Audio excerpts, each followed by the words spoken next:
मुच्यते पूर्णस्य पूर्णमादाय पूर्णमेवावशिष्यते।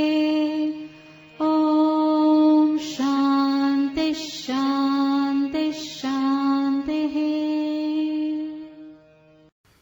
ॐ सहना भवतु सहनो भुनक्तु सह वीर्यं करवावहै तेजस्विनावधीतमस्तु मा विद्विषावहै।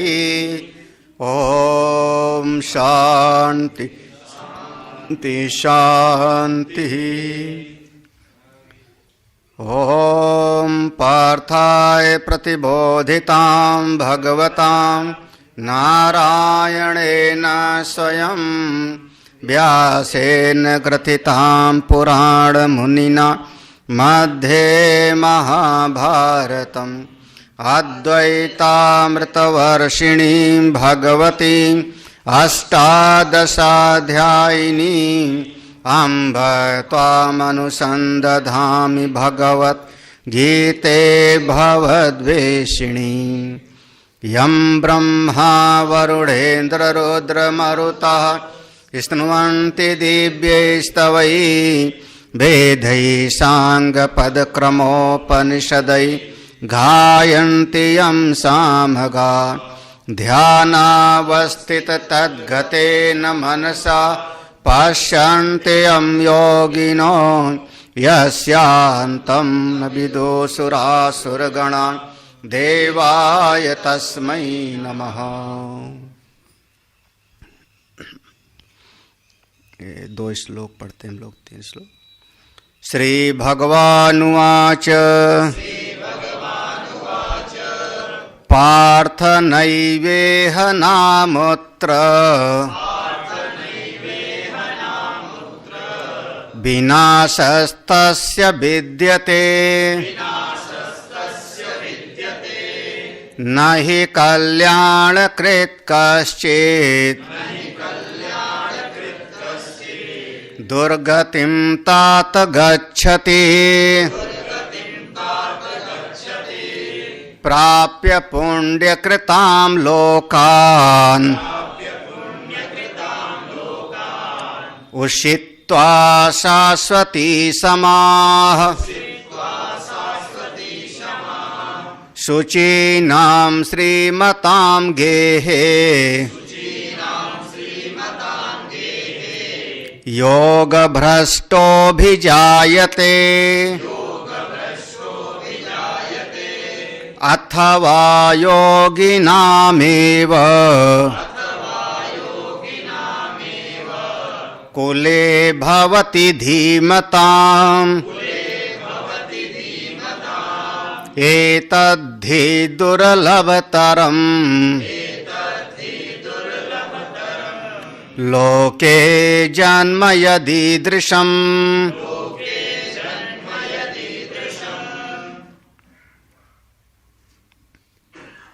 ब्रह्म विद्या केंद्र परम पूज्य स्वामी प्रेमपुरी जी महाराज आश्रम के द्वारा संस्थापित इस स्थान पे दैया जी गीता चिंतन माला के अंतर्गत श्रीमद् भगवद गीता का 6ठम अध्याय ध्यान योग।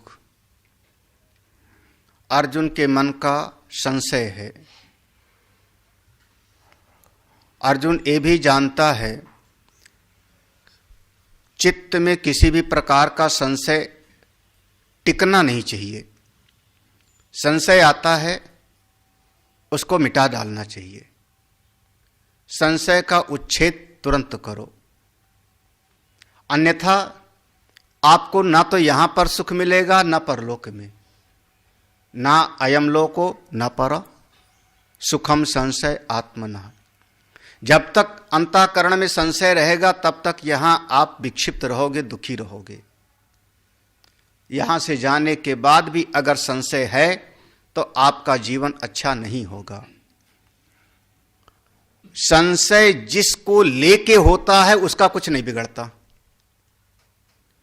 संशय जिस अंतःकरण में होता है उसी का सब बंटाधार हो जाता है। अपने आश्रय का नाश करता है वो संशय। आप भगवान को लेकर संशय करो, भगवान है कि नहीं है, तो भगवान का क्या बिगड़ेगा? भगवान है कि नहीं है, भगवान है तो राम है कि कृष्ण है कि शिव है। प्रमेयगत संशय जो भी है, ईश्वर को लेके कोई भी संशय करो तो ईश्वर का कुछ नहीं बिगड़ने वाला, लेकिन जिस अंतःकरण में संशय है उस अंतःकरण का तो सत्यानाश हुआ। अंतःकरण, जिस अंतःकरण में संशय होता है उसका जीवन दुखमय हो जाता है। ये अर्जुन की चित्त में बिल्कुल बात पक्की है। इसलिए कहता है एतन में संशयम कृष्ण, हे कृष्ण मेरे चित्त में संशय है और इस संशय को आपके अलावा और कोई दूर नहीं कर सकता। मेरे मन के संशय को दूर करिए। क्या संशय है? अर्जुन ने अपने संशय को भगवान के सामने प्रकट किया। एक कोई साधक है, सत्संग में सुना, शास्त्र में पढ़ा कि ध्यान करना चाहिए, भगवान का भजन करना चाहिए, साधना करनी चाहिए। वो ये संसार का सारा कार्य, लौकिक जगत का सारा कार्य छोड़ के एकांत में चला गया। जो परलोक की प्राप्ति का उपाय बताया है कि अमुम यज, ये वाला यज्ञ करो, ये वाला यज्ञ करो, दान करो, व्रत करो, ये वो भी नहीं करता। अब तो उसने इस लोक का और परलोक का दोनों का कर्म छोड़ दिया और केवल ध्यान अभ्यास में लग गया।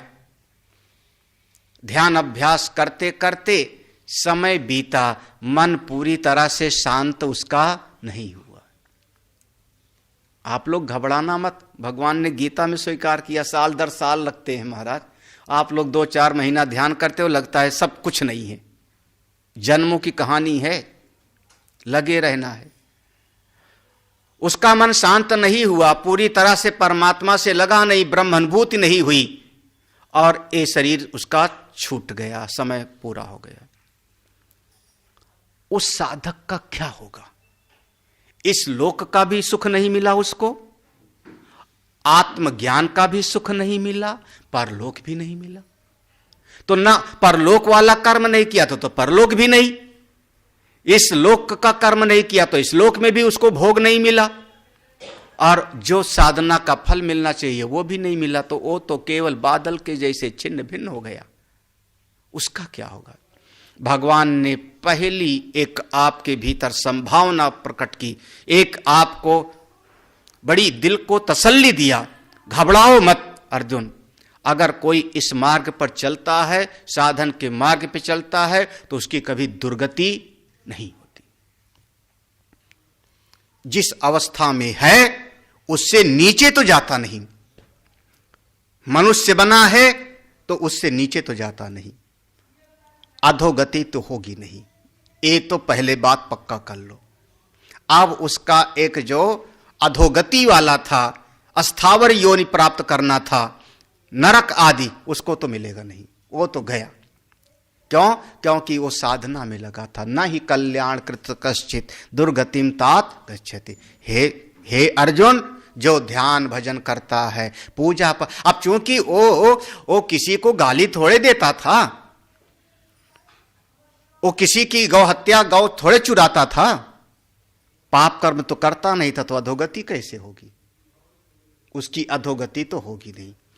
अब दूसरी बात समझना, अब वो ध्यानाभ्यास में लगा था, ध्यानाभ्यास में लगा था। एक दिन, 1 साल, 5 साल, 10 साल, तो उसका मन जब ध्यान करने के लिए बैठता था, अपना आसन में बैठ गया, जैसे भगवान ने कहा था समम काय शिरो ग्रीवम, ऐसे ध्यान में बैठो, तत्रैकाग्रम मनः कृत्वा, मन को ऐसे एकाग्र, वो सब करता था, तो बीच में उसका मन बाहर चला जाता था। क्यों चला जाता था? क्योंकि या तो मन जाता है कई बार बाहर के सुख भोग की सामग्री को देख करके, उधर मन चला जाता था, और कई बार कहीं पर ममत्व है उसके कारण मन चला जाता था। मन के बाहर जाने का ये 2 हेतु, जैसे अब मान लो ऐसे हम ध्यान करने बैठे हैं गंगा जी के किनारे, वहां ध्यान करने बैठे हैं और हमको तो लग रही ठंडी, हाँ, महाराज बैठे हैं बद्रीनाथ में, ठंडी लग रही है, या हरिद्वार में बैठे हैं, और सामने से कोई बड़ी सी गाड़ी में आया, ढेर सारे बढ़िया बढ़िया स्वेटर कंबल पहने ओढ़े हुए, तो मन में तो आता ही है कि एक हमको मिल जाता तो बढ़िया होता, ध्यान में बढ़िया लगता, एक कंबल मिल जाता तो उसको ओढ़ के ध्यान करते तो बहुत अच्छा होता। अब कहाँ गया मन? हाँ, मन कहाँ गया? ये वाला रथ होता, ये वाली वस्तु होती, ये वाली चीज होती, तो मन चला गया उस बाह्य जगत की सुविधा की, सामग्री की चीज में। हमारे पास भी अगर पैसा होता ना तो हम भी बढ़िया कुटिया बनाते, ऐसे पेड़ के नीचे थोड़े बैठते ध्यान करने को। पेड़ के नीचे क्यों बैठते? अब यहां ध्यान, पेड़ के नीचे हम ध्यान करने बैठे हैं, बगल से चींटी आके काट रही है, मच्छर आके दंश मार रहा है। अगर हमारे पास पैसा होता तो ऐसी कुटिया बनाते जिसमें मच्छर घुस ही न पाता, फिर ध्यान करते। अब चित्त में ऐसे ऐसे कोई कोई ख्याल आता रहा, और उसी समय आयु उसका हो गया पूरा, आयु पूरी हो गई, तो उसके मन में वो जो बाह्य जगत का वैभव, सुख सुविधा की सामग्री का ध्यान आता था, और शरीर पूरा हो गया। तब भगवान कहते हैं ऐसा साधक जितना उसका साधन का पुण्य था, वो पुण्य की पूंजी को लेके जाएगा, कुछ समय तक वहां समाह, शाश्वती समाह, 1 साल तक, संवत्सर पर्यंत वहां पर सुख भोग करेगा, और वहां से आएगा तो जो उसके चित्त में ख्याल आता था, जिसके कारण मन उसका लगा नहीं था, भगवान उसको ऐसे घर में जाके जन्म दे देंगे कि तुम्हारे मन की सारी इच्छाएं पूरी हो जाए। अब ध्यान कर, देखो आपके मन में जो चाह थी, जिस कारण से ध्यान में बाधा बनती थी, ये प्रभु की अनुकंपा है, ये मेरे नारायण की कृपा है। उस साधक के जीवन में जो कांटे आते हैं उनको साफ करते रहते हैं, ऐसे आगे बढ़ो, ऐसे आगे बढ़ो। हाँ, कई बार आदमी नहीं समझ पाता, जैसे बच्चा बीमार हो जाए तो आप उसको इंजेक्शन लगवाते हो, दवाई लगवाते हो, बच्चा पैदा होते उसको टीका लगवाना शुरू कर देते हो, वो चिल्लाता है, बुखार आता है, लेकिन आप चाहते हो कि इसका भविष्य सुरक्षित रहे। ऐसे भगवान मेरे लिए करते हैं। ये जो परिस्थिति के देने वाले हैं, सृष्टि के जो चलाने वाले हैं कृष्णा, वो परमेश्वर आपके लिए जीवन में जो जो समस्या पैदा करता है, परमात्मा से मिलने में उसको किनारे करते। आपके चित्त में धन की वासना, वैभव की वासना, सुख संपत्ति की वासना थी, जिसके कारण आपका ध्यान पूरा नहीं लगा, तो भगवान ने आपको उस जगह पे भेज दिया, जाओ, चारों तरफ से धन ही धन भरा पड़ा रहेगा, अब कितना भोगोगे, अब कितना भोगोगे। हाँ? किसी राज परिवार में पैदा हो गए, एक अपने शास्त्र में दृष्टांत है, मदालसा के यहां पर कई पुत्र पैदा हुए, सबको उसने ब्रह्मज्ञानी बना दिया। राजा जनक के यहां पैदा हो जाओ, किसी बड़े सम्राट के यहां पैदा हो गए, अब वहां, अब आप ऐसा सोचोगे कि एक कंबल मिल जाए तो ध्यान करूं, वहां तो ऐसी व्यवस्था है, आपकी मन की वो वासना पूरी हो गई, अब ध्यान करो, खूब भगवान का भजन करो। तो इस तरीके से प्रभु वहां पर ले जाके आपको जन्म दे देते। पहला ये हो गया। दूसरा समझना, अब फिर वहीं आ जाओ, ये पहला वाला रास्ता हो गया। दूसरा समझो, वो जो शुरुआत में साधना करने निकला था, इस लोक का भी कर्म छोड़ा, परलोक की प्राप्ति का स्वर्गाद भी छोड़ा, जंगल में जाके एकांत में बैठ के ध्यान भजन कर रहा था, लेकिन महाराज ध्यान भजन करते करते भी ना आंख बंद करके बैठता था तो उसको अपनी मां याद आती थी, भाई याद आता था। छोड़ के तो चले आए हैं, लेकिन मेरी बहन बड़ी छोटी सी थी, उसका क्या होगा। अपना घर याद आता है उसको, अपने स्नेह वाले, अपने ममत्व वाले लोग उसके चित्त में आ जाते हैं। ये ममता का बंधन आसान नहीं है काटना। रामायण में तो कह दिया, कई जगहों पर ममता बनी होती है। जननी जनक बंधु सुतदारा, तनु धन भवन सुहृद परिवारा, सब करी ममता ताग बटोरी। आसान नहीं है ये ममत्व का बंधन काटना। तो बैठता है ध्यान करने के लिए और याद आता है कुछ और। पूज्यपाद हमारे महाराज श्री स्वामी अखंडानंद सरस्वती जी, उनके प्रवचन में सुना, उनके ग्रंथ में है। किसी संत के साथ वो चले गए थे 10-15 दिन के लिए ध्यान भजन करने के लिए, संत के साथ चले गए थे। तो वो चूंकि बताते हैं कि हमारे घर में पुरोहित का काम होता था, तो हमारे दादा परदादा पिताजी सब यजमान के यहाँ जाते थे, और यजमान के यहाँ जाते थे तो वहाँ दान दक्षिणा भी मिलती थी, वस्त्र आदि में भी मिलता था। कोई 10 दिन में लौटता था, 15 दिन में लौटते थे। तो ऐसे ऐसे जो है यजमानी में घूमा करते थे। और महाराज जी किसी महात्मा जी के साथ चले गए। वहां जाके जब वो ऋषिकेश में बैठ के स्वर्गाश्रम में ध्यान करें, तो महाराज श्री कहते थे हमको घर याद आता था, मेरे परिवार के लोग, अरे अरे मैं तो बिना बताए चला आया हूं, पता नहीं क्या हो रहा होगा। 10-15 दिन के बाद में उनका मन नहीं लगा, वहां से लौट के अपने घर आए। जब घर आए लौट करके बनारस के पास के, तो वहां पर महाराज श्री कहते हैं घर वाले पूछे कहाँ गए थे, उन्होंने बता दिया हम तो संत जी के साथ ध्यान करने गए थे वहां। तो घर वाले बड़े निराश हुए, बड़े दुखी हुए। तो घर वाले वो 15 दिन ये सोचते थे कि वो गया है यजमानी में कुछ लेके आवेगा, और तो ये महात्मा बनने गया था खाली हाथ चला गया, बताओ। तो घर वालों की कल्पना ये थी कि वो गया है कुछ यजमान के यहां से लावेगा, लेकिन वो वहां जो जंगल में बैठ के ध्यान कर रहे थे, उनके मन में कौन आ रहा था? घर, अपने परिवार के लोग याद आ रहे थे। तो ऐसे कई बार साधक जब साधना करता है तो उसके चित्त में अपनी ममता की चीजें याद आती हैं। जननी, जनक, बंधु, सुत, दारा, ये सब याद आते हैं, ममत्व वाला। और उसके कारण उसका मन पूरी तरह से लग नहीं पाता ध्यान में। देखो पहले वाले में था सुविधाओं की चीज थी, धन संपत्ति याद का था, इसमें है ममत्व। और परिणाम स्वरूप शरीर पूरा हो गया उसका, बीच में शरीर पूरा हो गया। अर्जुन उसी का नाम हम कहते हैं योग भ्रष्ट। योग के मार्ग पर चलता था, पूरा नहीं पहुंच पाया, योग भ्रष्ट हो गया। तो ऐसा साधक जिसके मन में ये वासना ममता थी परिवार की, भगवान कहते हैं वो अपना जितना योग साधन किया था उस पुण्य की पूंजी को लेके जाएगा, उस पुण्य की पूंजी को लेके जाएगा, वहां उसका फल भोग करेगा। और वहां से जब वापस आएगा तो भगवान उसको किसी योगी के परिवार में जन्म दे देंगे। 42वां श्लोक, अथवा योगी नाम एव कुले, योगी नाम एव, अथवा किसी योगी के कुल में। भाष्यकार ने सीधे कहा दरिद्राणाम कुले भवति। हाँ, भाष्य में दरिद्राणाम कुले भवति जायते धीमताम बुद्धिमत, बुद्धिमान है। हाँ, जैसे हमने पढ़ा सुदामा के भी 2 बच्चे थे, सुदामा के भी 2 बच्चे थे, और भी एक नहीं अन्यान कई वर्णन आता है ऐसा।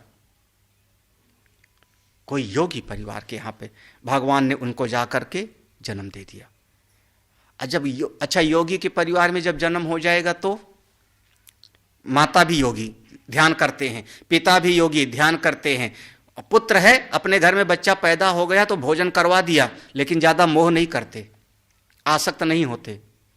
हाँ, सर्दी लग रही वस्त्र पहना दिया, बीमार हो गया दवा करवा दिया वैद्य जी से, लेकिन दिन रात उससे जो है चिपके नहीं रहते। तो धीरे धीरे वो ममत्व का बंधन कट जाता है। दृष्टांत दूं, हमको सबसे बढ़िया जो दृष्टांत याद आ रहा है इस विषय में, अथवा योगी नामेव कुले भवति, महाराष्ट्र के महापुरुष जिन्होंने सन्यास ले लिया, जिनसे सन्यास लिया, जिन गुरु जी से सन्यास लिया, वो गुरु जी मिल गए उन्हीं की पत्नी को एक दिन नदी किनारे जल भरते समय वो मिल गए। कहाँ है तुम्हारे, क्या है? उसने रोते रोते बताया मेरे पतिदेव ने तो सन्यास ले लिया है, कैसे थे, क्या था, सब बताया उनको, सब बताया। जब सब बताया तो उनको लगा रहे हो तो मेरे सन्यासी है, उसको तो मैंने दिया था सन्यास। वो आए और जब वो मिले उन्होंने कहा क्यों तुम पत्नी को छोड़ के क्यों आए, जाओ फिर से घर में जाओ, फिर से जाओ घर में।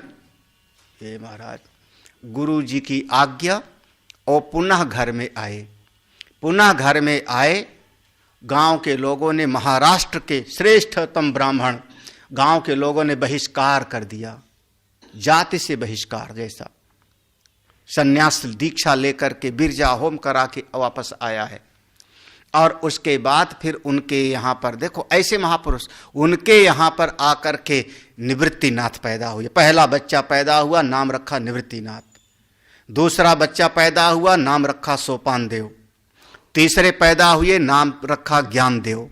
एक कन्या पैदा हुई जिसका नाम था मुक्ताबाई। 3 पुत्र और 1 कन्या। बाद में जब बच्चे थोड़ा 7 साल के हो गए बड़े, तो उनका यज्ञोपवीत कोई कराने के लिए तैयार नहीं था। भ्रष्ट हैं, इनका कौन यज्ञोपवीत कराएगा? तो उन्होंने सोचा कि अच्छा हमारा प्रायश्चित बताओ। विद्वानों से पूछा हमारा प्रायश्चित क्या? बोले तुम सन्यास लेकर के गृहस्थ में आए थे ना, डूब मरो गंगा में जाके।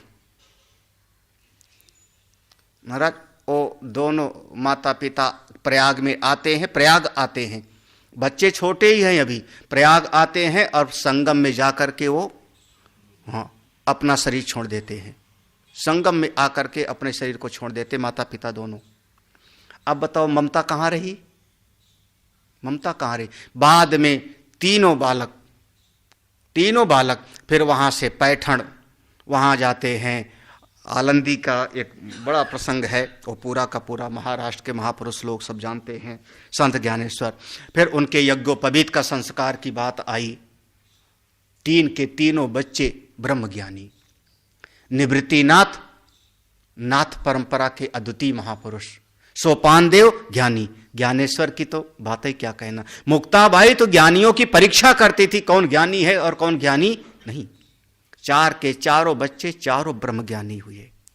लेकिन अब कहो तो माता पिता का तो स्नेह मिला नहीं बचपन से ही।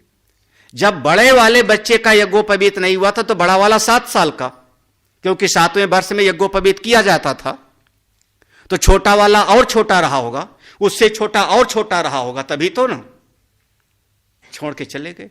ऐसा कोई परिवार जहां पर अथवा योगी नामेव कुले भवती थी, अथवा ऐसा कोई, क्योंकि इस जन्म में जो साधना कर रहा था तो उसके मन में ममता आती थी ना, मेरी माँ, मेरे पिता, मेरे बच्चे, ये सब भाई बंधु, ये ममता आती थी। तो ऐसे परिवार में जन्म दे दिया जहां किसी का किसी से मोह ही नहीं है।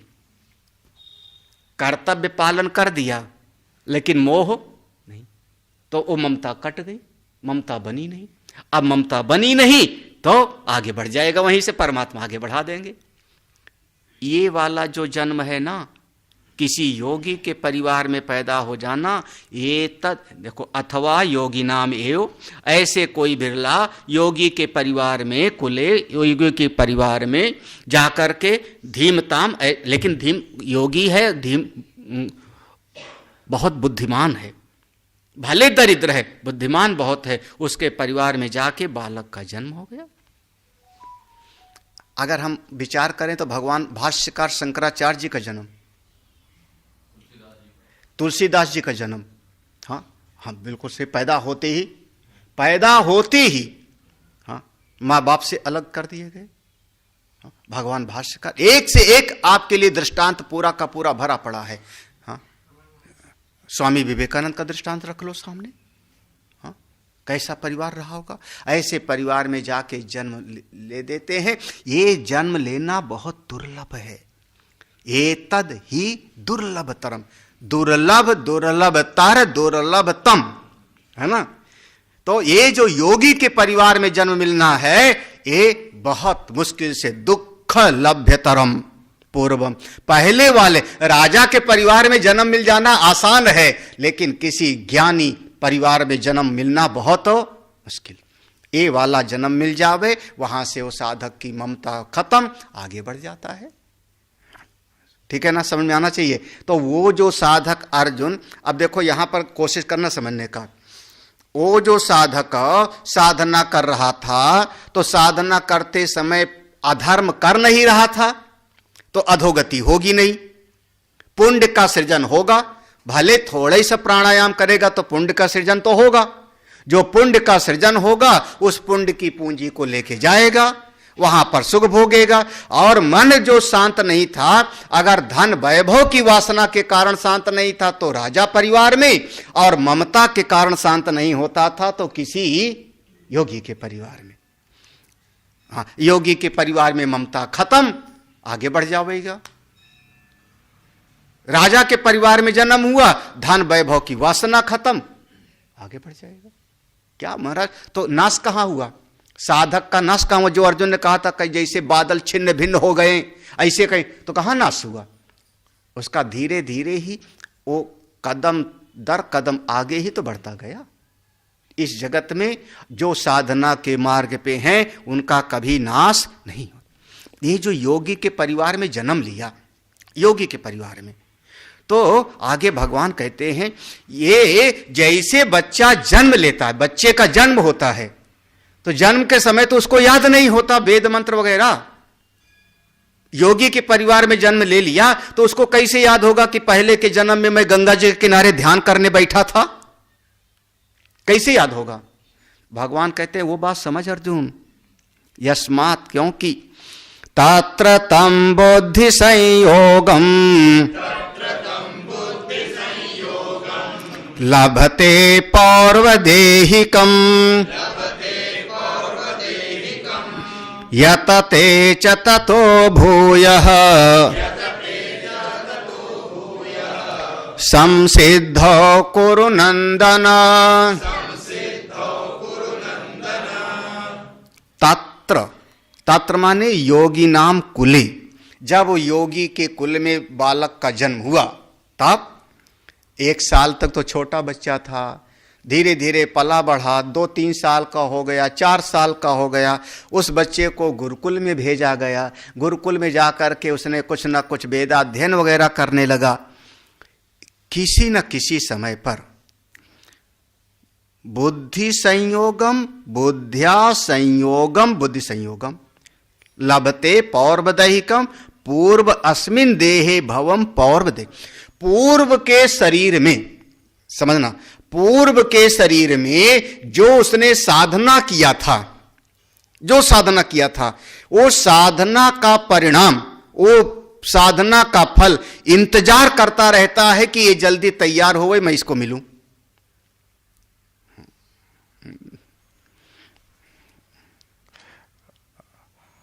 जब ये बालक कभी उस लायक हुआ, थोड़ी बुद्धि जगी, थोड़ी बुद्धि जगी, तब वो जो पूर्व का साधन है वो आकर के इस जन्म में उस बच्चे के मन में आकर के बुद्धि संयोगम आकर के बुद्धि इसके साथ जुड़ जाता है। बहाना बन गया, कोई संत मिल गए, संत ने बता दिया तुम तो आत्मा हो, कहां फंसे पड़े हो। जैसे अब दृष्टांत किसका लूं? सुखदेव जी का। देवर्षि नारद को कौन मिल गए थे? देवर्षि नारद को जब दासी के पुत्र थे तब संत लोग मिल गए, भागवत में आ गया। वहां क्या हो गया? संतों ने सुनाया, थे तो दासी पुत्र, संतों ने सुनाया और बुद्धि संयोग हो गया। प्रहलाद, ध्रुव राजा के परिवार में जन्म लिए ना, लेकिन जब उनके एक घटना घटी तब देवर्षि नारद बीच में आ गए, मंत्र उपदेश किया। इसका नाम हो गया बुद्धि संयोग। पूर्व के उस साधना का संयोग यहां पर हो जाता है। अब जब इस साधना का संयोग हो गया, लभते पौर्वदैहिकम, पौर्वदैहिकम पूर्व के शरीर में जो कमाई किया था आपने, वो रखा था, नष्ट नहीं हुआ था। आज की भाषा में कह लो, कल शाम को भोजन बनाया था, फ्रिज में रखा था, रात में सो गए थे, 8 घंटा खूब सोए, और जब जगे तो क्या किया? सबसे पहले वो फ्रिज वाला निकाल लिया ना, तो क्या हुआ? कल वाली कमाई को आज, चलो आज इसको गर्म करके हम खा, यही ना। तो क्या किया? इसका नाम है बुद्धि संयोग। अरे और समझो, 10 साल पहले हमने कोई बीमा लिया था, बैंक में कोई जमा किया था, एक एफडी, सब लोग किए होंगे। वो एफडी क्या हो गई? अब मैच्योर हो गई, है ना। मैच्योर हो गई ना, तो आप जा करके वो पैसा निकाल। तो 10 साल से तो पैसा हाथ में नहीं था ना, नगद। हाँ, 10 साल से तो आपके हाथ में एक कागज था, केवल एक कागज था ना, पैसा तो नगद नहीं था। लेकिन वो पूर्व के जो कमाई थी, वो जो तुमने जमा किया था बैंक में, वो परिपक्व हो गया, तो आज आप जा करके पैसा निकाल ले, ठीक है ना। उसी प्रकार से वो पूर्व की कमाई आपको इस जन्म में आके मिल जाती है। यतते चततो। अच्छा, जब वो पूर्व की कमाई मिल गई तब, अरे भाई पूर्व का कमाया पैसा मिल गया, उसके बाद फिर आप शांति से थोड़े बैठोगे, फिर और उसको लग जाओगे उपयोग करने में। तो जब बुद्धि आपकी पूर्व से जुड़ गई तो यतते चततो भूया, वो फिर से साधना करने लगेगा, फिर से इस मार्ग पर चल पड़ेगा। संसिद्धो कुर, हे कुरुनंदन, हे अर्जुन, संसिद्धि निमित्तम, वो जो साधना छूट गई थी उसको पूरा करने के लिए फिर से चल पड़ेगा। नहीं समझ में आ रहा? हम एक भजन लिख रहे, कविता लिख रहे, कविता सुनाने वाले सुन रहे होंगे। एक कविता लिखने से उसमें 3 लाइन लिखी थी और उसके बाद थक करके सो गए, कविता पूरा हुआ नहीं था। संस्कृत में श्लोक होता था, उसको कहते थे समस्या पूर्ति। 3 लाइन कोई बोला, चौथी लाइन जो बोल देवे वो समस्या पूर्ति हो गई। तो 3 पंक्ति लिखी थी और सो गए। उसके बाद जब उठे ध्यान नहीं रहा, 1 दिन बीत गया, 2 दिन बीत गया, 10 दिन बीत गया, 11वें दिन कहीं अलमारी साफ कर रहे थे तो कागज का पन्ना मिल गया। अब उसमें जो 3 लाइन आपने लिखा था कविता भजन, उसको देखा, तुरंत बुद्धि में याद आ गया ना, अरे ये तो मैंने लिखा था, 1 लाइन रह गई थी, अब क्या करोगे? तुरंत वो जो 1 लाइन रह गई थी उसको पूरा करो। यतते चतता भूया, उसको फिर से 1 लाइन पूरा कर दोगे। उसी प्रकार से जो वहां पर रह गया था वो यहां पर साधन कर लोगे, और इस प्रकार से हे अर्जुन वो चला जाएगा। मन में एक बात है, कथम पूर्व देह बुद्धि संयोग इति तदुच्यते। अरे प्रभु ये कैसे कह रहे हो? उस जन्म में शरीर अलग था 5 महाभूत का, उस जन्म में जो साधना किया था वो कमाई अलग थी, इस जन्म में 5 महाभूत का शरीर अलग है, तो उसकी कमाई इसको कैसे मिल जाएगी? हा? भगवान कहते मिलती है, घबराओ मत। हाँ, अरे सब जो तुमको दिखाई पड़ता इतने सही नहीं है, अदृश्य जगत बहुत सूक्ष्म है। पूर्वाभ्यासेन तेनैव ह्रियते ह्यवसोऽपि सः जिज्ञासुरपि योगस्य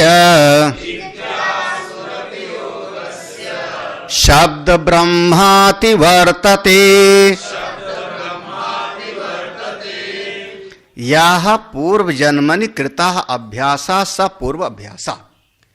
देखो पहला शब्द है पूर्व आभ्यासेन, पूर्व के जन्म में जो तुमने साधना किया था, जो साधना किया था वो साधना तुम्हारी, वो जो साधना है वो बिल्कुल समझना कि चुंबक के जैसे रहेगा। जैसे चुंबक होता है लोहे के कण को खींच लेता है, वो चुंबक के जैसे रहेगा, वो बलवान है। तेन एव बलवता, तेन शब्द है ना, पूर्व अभ्यासेन पूर्व जन्म का किया हुआ साधन, तेन माने वो बलवान है, बिल्कुल अपना तैयार है। ह्रियते वो खींचने के लिए तैयार है, खींचने के लिए तैयार है। किसको? आप ना भी चाहो साधना करने, मान लो बच्चा जन्म लिया 5-6 साल का हो गया, उसको अच्छा लगता है खेलना, उसको अच्छा लगता है गुड्डा गुड़िया, उसको अच्छा लगता है टीवी देखना, कार्टून देखना, दुनिया भर का।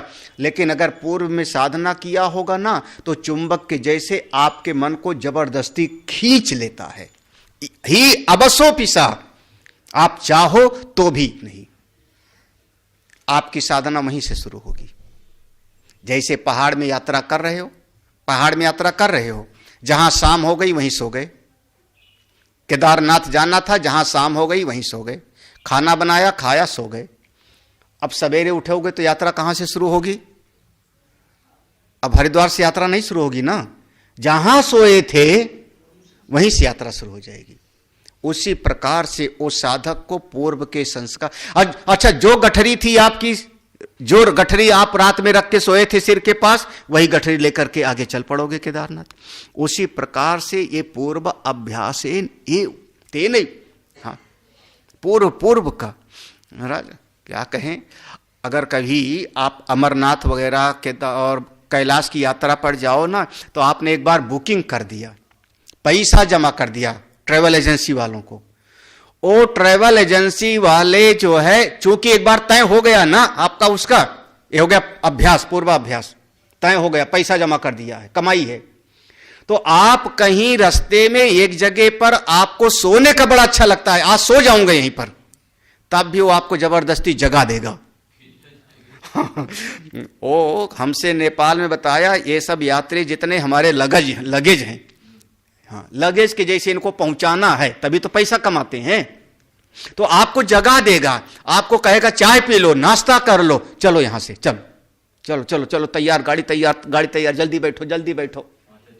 हाँ। ये कैलाश की यात्रा हम किए तो देख, तो वो आपको जो पहले का तय किया हुआ है वो आपको खींच लेगा ना, बिल्कुल उसी प्रकार से जो पूर्व जन्म की कमाई है वो आप इस जन्म में जब बालक पैदा हुआ तो ना भी चाहे तो उसको खींच लेता है, और आगे वहीं से यात्रा उसकी आगे बढ़ जाती है। तो जितनी साधना उसने किया था उसकी साधना का नाश नहीं। अर्जुन, तुम्हारे मन का जो संशय था मिटा कि नहीं? उसने कहा था बादल के जैसे छिन्न भिन्न हो जाएगा, ना तो यहां पर उसको सुख मिला ना परलोक, उसका क्या होगा? भगवान कहते हैं जो ऐसे श्रेष्ठ मार्ग पर चला उसका ना तो यहां पर कोई दुख दुर्गति ना वहां पर, जो साधना किया था वो ज्यों का त्यों सुरक्षित था, साधना कभी नष्ट, ये कागज की नोट नहीं है, ये असरफी है, गाड़ के रखो तो भी वो ज्यों का त्यों रहती है, ये साधना की कमाई है, ये ज्यों का त्यों रहती है। शरीर मर भी गया और फिर से जन्म ले लिया तो आपकी साधना वहीं पर फिर से आप करके मिल जाती है और आप वहां से आगे बढ़ना शुरू कर देते हो। आपके भीतर जिज्ञासा पैदा हो जाएगी। जिज्ञास, एक पंक्ति भगवान भाष्यकार लिखते हैं, इस पंक्ति पर थोड़ा ध्यान देना, जिनके पास भाष्य है। ना कृतम चेत, इसको अलग करो, योगाभ्यास यहाँ पहले ना कृतम चेत को छोड़ दो, योगाभ्यास संस्कारात बलवत्तरम अधर्मादि लक्षणम कर्म ना कृतम चेत, यहां पर ले आना, ना कृतम चेत तदा योगाभ्यास जनितेन संस्कारेण ह्रियते। देखो, योगाभ्यास संस्कारात, जो पूर्व के जन्म में योगाभ्यास वगैरह किया है, साधन किया है पूर्व के जन्म में, ओ बलवत्तरम अधर्मादि लक्षण, उससे अगर अधर्म आदि इस शरीर में, यहां पर जो बच्चा 10 साल का हुआ तो 10 साल की आयु में, 15 साल की आयु में जो पाप कर्म है उससे बलवान ये नहीं है, तो समझना, जो बलवान होगा वही खींचेगा ना। तो पहले जितनी साधना किया है वो, और इस शरीर में अगर उसने अधर्म जो भी किया, उसने मान लो उस केचुए को छेद दिया, चींटी को मार दिया इस जन्म में, तो अधर्म आदि जो है अगर पूर्व के साधना से यहां का कमजोर है, मजबूत नहीं है, तो पूर्व वाला अभ्यास आपको यहां पर आकर के मिल जाए, एक खींच लेगा और आप साधना के मार्ग में चल पड़ोगे। 4-6 साल तक जो गलतियां हो गई उसका कोई प्रभाव नहीं पड़े। जो बलवान होगा वो खींच लेगा, जो मजबूत होगा वो खींच लेगा, इतने तो है। तो पूर्व में जो साधना थी, अब भाई पूर्व में साधना आपने इतनी किया था, योगा वगैरह जो किया था, और यहां जब पैदा हुए तो पैदा होते ही तलवार लेके ब्राह्मण को मारना शुरू कर दिया, गौ की हत्या करना शुरू कर दिया, तो अधर्मा चेत बलवत्तर। देखो अगली पंक्ति है, अधर्मा चेत बलवत्तरः कृतः तेन योगजः अपि संस्कार अभिभूयते एव। अगर मान लो आपका अधर्म इस समय का बहुत ज्यादा बलवान है तो पुराना वाला साधन का अभ्यास छूट जाएगा। कैसे कहा दृष्टांत? दृष्टांत जय और विजय का ले आओ। रावण और कुंभकर्ण बने ना, रावण कुंभकर्ण बने तो पूर्व में तो भगवान के भक्त हैं, पूर्व में भगवान के भक्त हैं, जय विजय हैं, पहरेदार हैं, लेकिन जब इस शरीर में आए तो बचपन से इतना अपराध करने लगे कि वो वाला सब गया दब, वो वाला दब गया।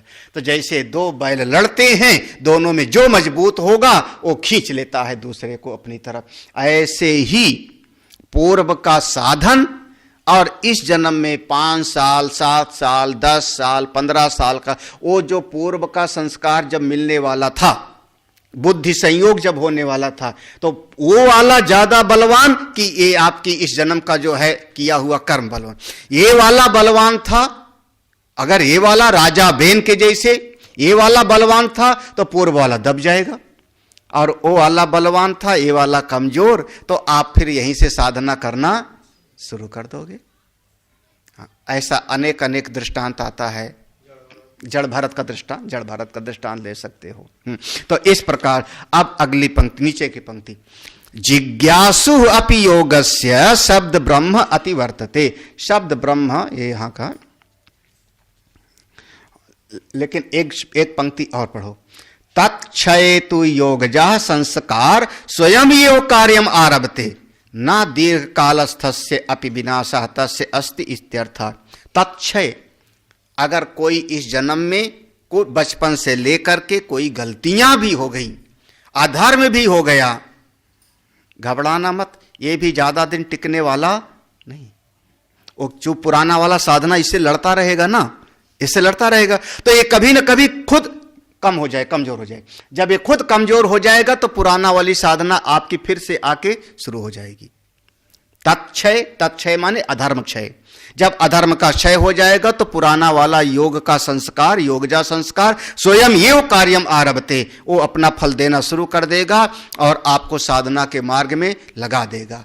इसलिए कहने का मतलब ये है कि आपकी पुरानी कमाई कभी नष्ट नहीं होती। हम पहले कह रहे हैं कागज की नोट नहीं है, वो कौन सा है? स्वर्ण मुद्राएं हैं। सोना अगर आपके पास है ना तो उसका सोने का नाश नहीं है, कागज की नोट सड़ गल जाएगी। सोना अगर दबा के रखे हो तो अभी भी कहीं कहीं खजाना मिलता है मंदिरों में, तो ये आपकी असली कमाई है।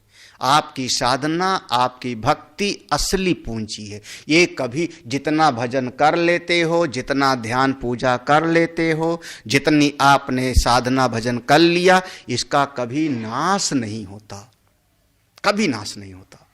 क्या ये आपका रहेगा? इस समय पर हो सकता है थोड़ी बहुत गलती हो गई, वो पुराना वाला आके इसको दबा के आपको आगे बढ़ा देगा।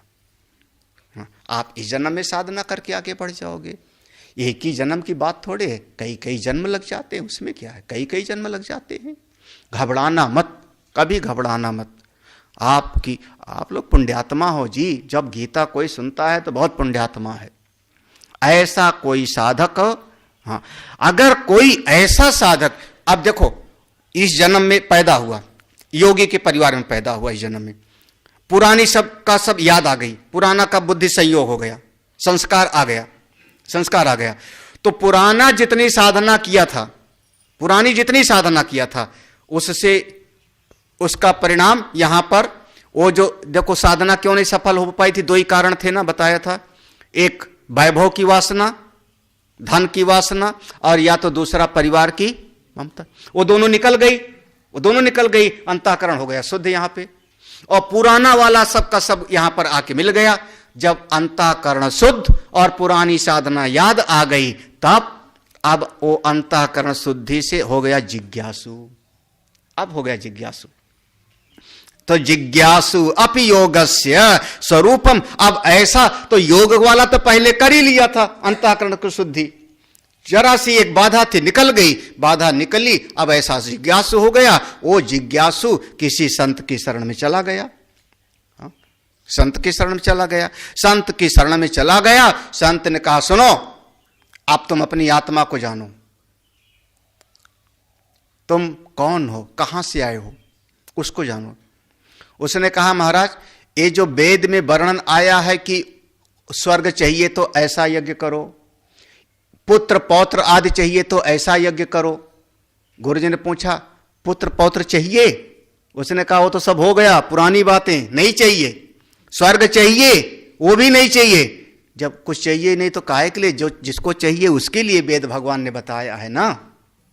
जिसको चाहिए वेद भगवान ने उसके लिए बताया है, तो उसको जब चाहिए ही नहीं तो अब इसकी बात छोड़ और तू आत्मनिष्ठ हो जा। इसको कहा शब्द ब्रह्म। हाँ, शब्द ब्रह्म अति वर्तते। शब्द ब्रह्म माने वेद का जो कर्मकांड है उसको क्या कर जाता है, पार कर जाता है। वेदोक्त कर्म अनुष्ठान फलम अति वर्तते अपाकरिष्यति, यानी अब उसको कुछ चाहिए नहीं।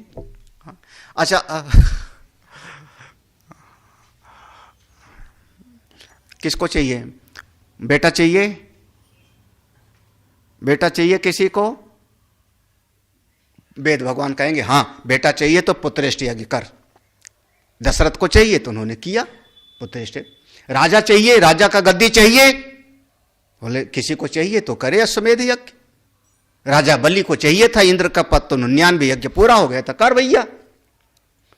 अब ये साधक कहता नहीं, हमको ना तो सम्राट का पद चाहिए, ना परिवार चाहिए, कुछ चाहिए नहीं, तो चाहिए नहीं तो तुझको करने की भी जरूरत नहीं। तो उसने वेद भगवान के जो शब्द ब्रह्म है, कर्म मीमांसा है, उसको क्या कर गया, वो पार कर गया। शब्द ब्रह्म अति पार कर गया और जाके अब गुरु जी से श्रवण मनन निधिध्यासन करके आत्मज्ञान पार मुक्त हो जाओ। प्रयत्नाद्यतमानस्तु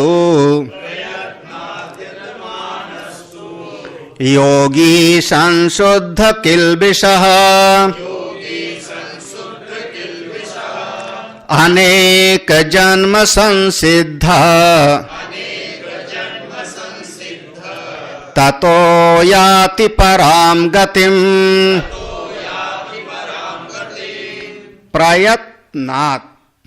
प्रयत्नात् यत्मानः तु। भाई देखो, अब इस जन्म में अगर आ गए हो और समझ गए हो तो पूर्व के जन्म में थोड़ा प्रयत्न कम किए थे ना। अर्जुन का प्रश्न याद है ना, आयति ही श्रद्धयोपेता, ऐसा था ना, आयति ही। तो पूर्व के जन्म में थोड़ा प्रयत्न कम किए थे, अब यहां क्या करो, प्रयत्नात् यत्न, अब यहां थोड़ी ज्यादा प्रयत्न कर लो, जूझ जाओ, अब लग जाओ। हाँ, जैसे किसी बच्चे का परीक्षा वाला दिन होता है ना, तो 2-3 दिन तो खाना पीना छोड़ के, हाँ, सोते ही नहीं 2-3 दिन। वही चीज 4 महीना पहले से पढ़ते रहो तो 4 महीना नहीं, 4 महीना पहले तो मौज करेंगे। गो 2 दिन रह गया पेपर, कल पेपर है, कल पेपर है। हाँ? तो वो कितना मेहनत करता है। ऐसे समझ लो तुम्हारा पेपर है, तो अब यही पर इतना प्रयत्न कर लो। यत मानस्तु, जब इतना खूब प्रयत्न करोगे तो ऐसा योगी संशुद्ध किल्बिषः, उसका अंतःकरण में जो कुछ जरा सी कसाय कलमश होगा, जरा सा लगा होगा, वो भी सब साफ, पूरी तरह से साफ। अनेकेषु जन्मसु किंचित किंचित, भास्कर कह रहे हैं ना, जैसे आप बर्तन में से और तो सब निकाल दो तब भी उसका जो है कालापन जरा सा रह जाता है। किंचित किंचित, थोड़ा थोड़ा सा कुछ संस्कार शेष है, वो भी खत्म हो जाता है साधना करते करते। इतनी साधना करो, जब ऐसा करते रहोगे तब आपके भीतर वह अहम जो है, अहम जो स्फुरित हो रहा है, वह अनुभव होगा कि ये अहम ही ब्रह्म है। ब्रह्माकार वृत्ति उत्पन्न होगी, वो ब्रह्माकार वृत्ति जाके आपके अज्ञान का नाश कर देगी और नाश करके ततो याति परम, उस परम गति को प्राप्त कर लोगे। कब? भगवान कह रहे हैं घबराओ मत, इसकी कोई गारंटी हम नहीं दे रहे हैं। बेड़ा पार होगा। जो जितना मेहनत करेगा उतनी जल्दी। कोई ज्यादा मेहनत करने वाला एक ही बार में परीक्षा पास कर लेता है, कोई कम मेहनत करने वाला है 2 बार में करता है, 3 बार में करता है, 4 बार में करता है। ऐसे ऐसे लोग हैं जो 10-10 बार में पास करते हैं। तो भाई अनेक जन्म संसिद्धा। कोई बहुत अच्छा मेहनत करने वाला है तो एक ही जन्म में जीवन मुक्त, थोड़ा कम करेगा तो 1 2 3 जन्म लेना पड़ेगा। कोई और ज्यादा ढीला ढाला होगा तो चलो 5-6 हो जाओगे। लेकिन एक बार आप इस मार्ग पर चल पड़े तो आप पहुंच जरूर जाओ। यहां से वापस आपकी गति नहीं होगी। अनेक जन्म संसिद्धो ततो याति परांग। इसलिए अर्जुन, आप समझना, अर्जुन देखो, फिर वहां परम गति को प्राप्त कर लेगा, जीवन मुक्त हो जाएगा, अब उसका आना जाना है ही नहीं। इसलिए अर्जुन, जो योग के मार्ग में साधना करता है उसका कभी हानि नहीं, जो भक्ति के मार्ग पे चलता है उसका कभी कोई नुकसान नहीं।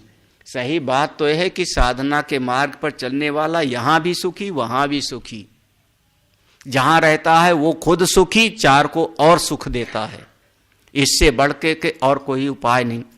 और अगर शरीर नहीं ज्ञान हुआ, मुक्ति नहीं हुई तो शरीर छूटेगा तो अगले जन्म में मुक्ति हो जाएगी। काहे की चिंता, क्यों घबरा रहे हो? भगवान ने कह दिया है ना, कई जन्म लगते हैं, तो काहे की चिंता। अब किसी को 100 जन्म लगता होगा, आपको तो इसी जन्म में उपनिषद सुनने को मिल रहा है, गीता सुनने को मिल रहा है। आपके तो कई जन्म, अच्छा, और कई जन्मों में क्या पता आप 10 जन्म से साधना करके आए हो यहां पे। तो ये मत कहना आगे 10 जन्म, वो 10 जन्म साधना करके आए हो आप, नहीं तो ये प्रस्थानत्रयी गीता उपनिषद आपको सुनने को ही नहीं मिलता ना। कितनों को तो सुनने को नहीं मिलता, तो सब कर चुके हो। इसलिए कभी घबराना मत।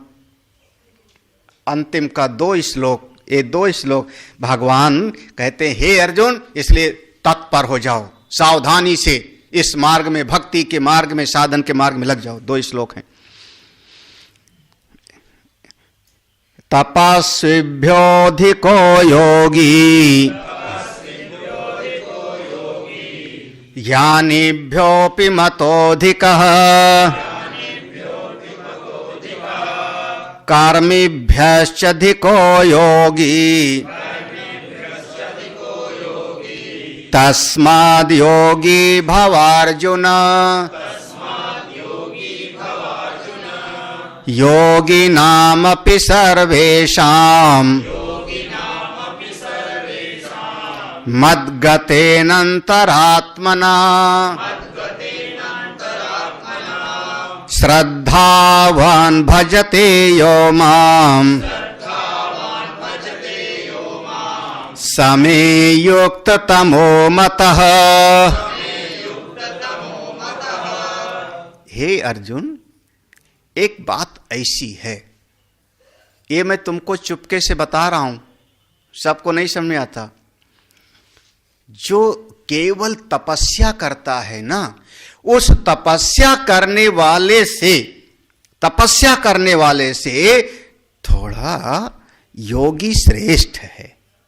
तपस्विभ्यो धिको योगी। तपस्या, जैसे तपस्या करने चला गया जंगल में, चारों तरफ से आग जला के बैठ गया, या गंगा जी के बीच में खड़ा होकर तपस्या करने लगा, लेकिन अंतर्मुखी नहीं हो रहा है ना। भगवान ने पहले कहा था कि तत्र एकाग्रम मनः कृत्वा, ऐसे कहा था, मन को अपनी आत्मा में अवस्थित करो। तो वो जो तपस्या करने वाला है वो आग के बीच में खड़ा है, बैठा है, लेकिन नजर कहां जा रही है? चारों तरफ। आप कुंभ वगैरह में जाके देखो, भक्तों को इशारा करता है, आओ आओ चढ़ाओ कुछ। तो तपस्या करने वाला बाहर की तरफ देख रहा है, और योगी जो है वो क्या कर रहा है अब? हाँ, या तो जहां जहां मन जाता है वहीं से मन को खींच करके ले आओ, कहां बिठारो? अपनी आत्मा में। आत्मन एव वशम नहीं, अपनी आत्मा में स्थापित करो। तो योगी अपने भीतर ला रहा है, तो वो बहिर्मुखता से अंतर्मुखता वाला योगी श्रेष्ठ है। ठीक है, हे अर्जुन ज्ञानिभ्योपि मतो अधिकः। यहां जो ज्ञानिभ्या है ना, ज्ञानी से भी योगी श्रेष्ठ है। तो ज्ञानी माने अब भ्रम में मत पड़ना। इसलिए भगवान भास्कर कहते ज्ञानम अत्र शास्त्र पांडित्यम तद्वद भयः अपि। शास्त्र, कोई पूरे शास्त्रों को याद कर लिया है। देखो, शास्त्र पांडित्यम, यहां ज्ञानी माने ब्रह्म ज्ञानी मत कहना, भूल करके ब्रह्मविद मत कहना। ज्ञानी माने शास्त्रों का विद्वान है, अभी ब्रह्म तत्व को नहीं जाना। तो शास्त्रों का विद्वान है तो क्या करेगा? कहेगा तेरे ऊपर काल सर्प योग है, चल मैं पूजा करा देता हूं, ठीक हो जाएगा। शास्त्र का विद्वान है तभी तो कर रहा है ना, तभी तो आवाहन कर रहा है, अमुक अमुक मंत्र पढ़ रहा है। तो शास्त्रों का विद्वान अगर है तो उससे भी श्रेष्ठ यह योगी, यह योगी है। आज किसी ने हमसे कहा, स्वामी जी किसी ने ऐसे कहा कि हमारे घर में जो ऐसा मंदिर बना है वो वास्तु दोष वाला है, वास्तु दोष वाला है। तो हमने कहा हाँ, जिसने कहा होगा पंडित होगा, विद्वान होगा, तभी तो कहा होगा। उसने कहा महाराज फिर हम क्या करें मंदिर का? हमने कहा अब उससे पूछना कि वास्तु दोष तो पूरे घर ही में है, अब मेरे नहीं पूरे शहर के लोगों के घर में है। वास्तु के हिसाब से ये बताओ घर में पत्थर लगना चाहिए कि नहीं? घर में पत्थर लगना चाहिए कि नहीं? ये वास्तु शास्त्र के हिसाब से बताओ। वास्तु शास्त्र के हिसाब से ये बताओ कि खड़े होके भोजन बनाना चाहिए कि नहीं? खड़े होके भोजन करना चाहिए कि नहीं? वास्तु शास्त्र के हिसाब से ये बताओ कि मूछ मुड़वाना चाहिए कि नहीं? हाँ? वास्तु शास्त्र के हिसाब से ये बताओ कि बाल काले करना चाहिए कि नहीं?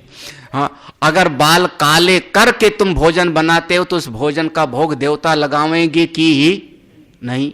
महाराज तेरी ऐसी तैसी। तो अगर तू शास्त्र का बड़ा पंडित हो गया तो भी तेरी नजर अभी आत्मा में तो नहीं गई ना, अभी तुमने यथार्थ तत्व को नहीं तो जाना ना, छोटी छोटी परिस्थितियों में फंसा पड़ा है। तो ऐसा जो शास्त्रों का विद्वान भी ब्रह्मज्ञानी नहीं, उससे श्रेष्ठ कौन है? योगी, क्योंकि योगी अंतर्मुखी हो रहा। इसलिए अच्छा, कोई बड़ा बड़ा कर्म करता है तो भगवान कहते हैं कर्मेभ्यः, जो बड़े बड़े अग्निहोत्र आदि कर्म करता रहता है उससे भी योगी श्रेष्ठ है। क्योंकि यज्ञ करना होगा तो घी ला, सुपारी ले आ, तो आप सुपारी लाने के लिए बुलाओगे ना। उपनिषद में एक प्रसंग है, उपनिषद में है यज्ञ करने बैठे आप, यज्ञ के 4 प्रमुख ऋत्विक होते हैं, ब्रह्मा, होता, उद्गाता, अर्ध्यु। हाँ, तो इसमें जो 3 हैं, अर्ध्यु, होता, उद्गाता, ये वाणी से बोलते हैं, त्रयी का उच्चारण करते हैं। एक सामगायन करेगा, एक ऋग्वेद का पाठ करेगा, एक यजुर्वेद का पाठ करेगा, लेकिन ब्रह्मा मौन रहेगा। ब्रह्मा बोलेगा नहीं, नियंत्रण सबको करेगा, ब्रह्मा बोलेगा नहीं। वो मुख्य आचार्य है जो ब्रह्मा पद पर। अगर वो ब्रह्मा बोल पड़े बीच में, ओम भी बोल देवे, तो आपका यज्ञ नष्ट हो गया। इतना सूक्ष्म है। हम लोगों के यहां तो जितने पंडित होते सब आपस में गप्पे लगाते रहते हैं। तो वो ब्रह्मा अगर बोल पड़ा, आपके यज्ञ में दोष आ गया, अब आपको उसका प्रायश्चित कराना पड़ेगा। ऐसी ऐसी विधियां हैं छोटी छोटी। तो कर्म करने वाले जो होते हैं उनमें भी बड़े हैं और वो भी बाहर की तरफ जाते हैं, लेकिन योगी अपने अंतर जगत में जा रहा है। अंतर्मुखता ही साधना है, बहिर्मुखता ही संसार है। तो ये तपस्वी जो शास्त्रज्ञ ज्ञानी, शास्त्रों का ज्ञानी, कर्मनिष्ठ, ये तीनों बहिर्जगत से जुड़े हैं और योगी थोड़ा अंतर जगत में जाता है। इसलिए सबसे श्रेष्ठ कौन? योगी। अंतर्मुखता ही साधन है। अंतिम बात भगवान कहते हैं, मान लो 10 योगी हों, 10 अंतर्मुखी हैं। योगी नाम अपि सर्वेषां सब के सब। कौन? रुद्र आदित्यादि ध्यान पराणाम। कोई रुद्र का ध्यान कर रहा है, कोई सूर्य देवता का ध्यान कर रहा है, कोई राम जी का ध्यान कर रहा है, कोई जो है शंकर जी का ध्यान। भीतर बैठ करके 10 बैठे हैं।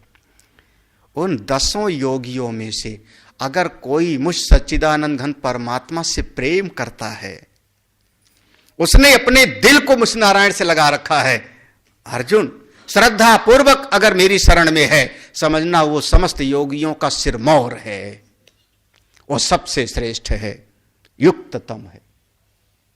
हाँ, 10 अंतर्मुखी हैं ध्यान, लेकिन कोई अंतर्मुखता के साथ प्रभु की शरण में भी हो।